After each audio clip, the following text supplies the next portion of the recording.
Medo de comer proteína? Te ensinaram isso e você aprendeu direitinho.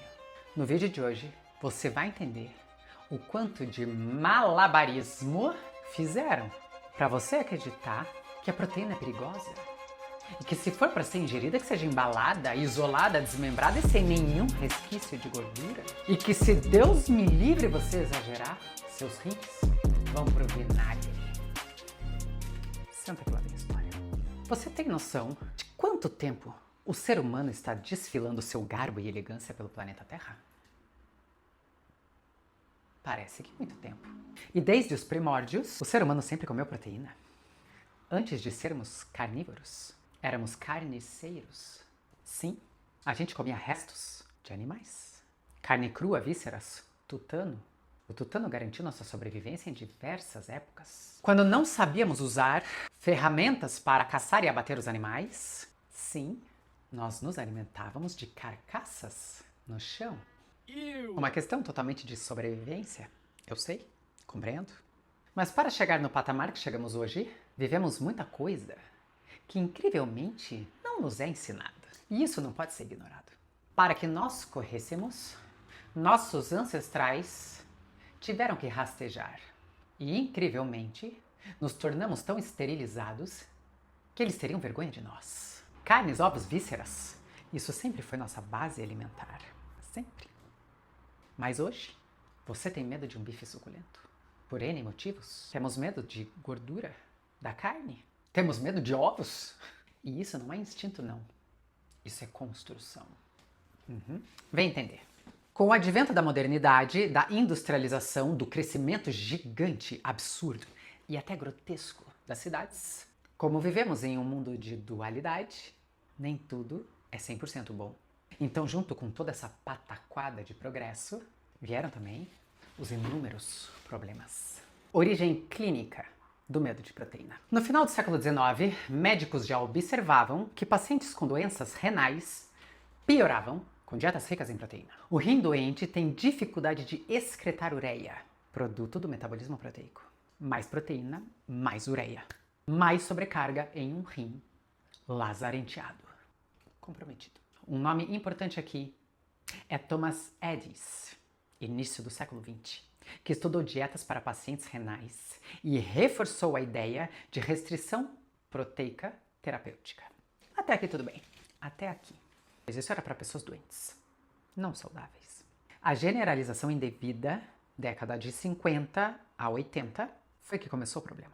Com o avanço da nefrologia, consolidou-se o conceito de que alta ingestão de proteína aumenta a filtração glomerular, hiperfiltração, em pacientes renais. Isso acelera a progressão da doença. Pesquisadores como Barry Brenner, da década de 80, ajudaram a consolidar a teoria da hiperfiltração. Comer muita proteína aumenta o trabalho do rim, poderia aumentar o dano ao longo do tempo. Rolou um bololô aí.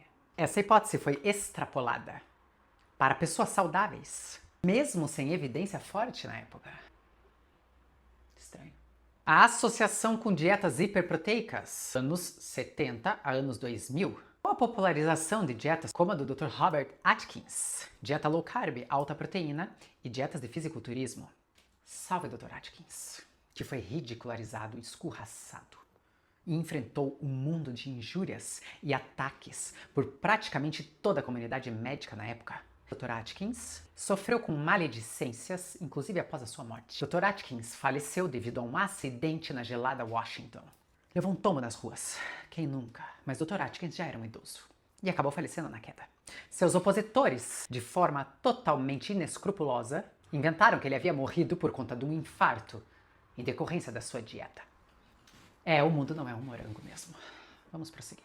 Sendo assim, surgiu um discurso quase que automático. Excesso de proteína vai destruir os seus rins. E isso foi amplificado por diretrizes conservadoras, profissionais com base em prevenção excessiva, falta de diferenciação entre um rim saudável e um rim doente e mais outras cositas más, que eu acho que não vem ao caso eu falar aqui. E o que a ciência mais recente mostrou, dos anos 2000 para cá? Estudos mais robustos começaram a separar os cenários. Em pessoas saudáveis, alta ingestão de proteína não causa dano renal. A hiperfiltração é uma resposta adaptativa, não patológica.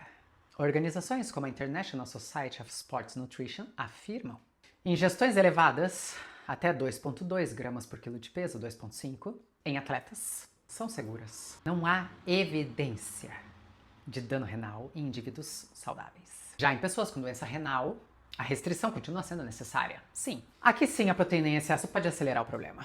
Conclusão direta e sem rodeios. O medo da proteína nasceu corretamente dentro da medicina clínica para pacientes renais e foi distorcido entre 1950 a 1980 ao ser generalizado. Foi amplificado com dietas hiperproteicas populares e permanece até hoje por inércia cultural e formação acadêmica desatualizada. Proteína não prejudica os rins.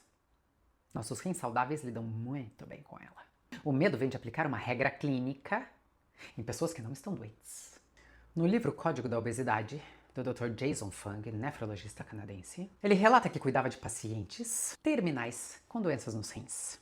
E, incrivelmente, ele notou que esses pacientes não tinham chegado naquele ponto exagerando da proteína. Na verdade, eles chegaram naquele ponto exagerando em outro nutriente: glicose. Como assim, Amanda? Então é a glicose que acaba com os rins? Não é a proteína? Nos conte mais, Amanda. Você não vai embora agora, não.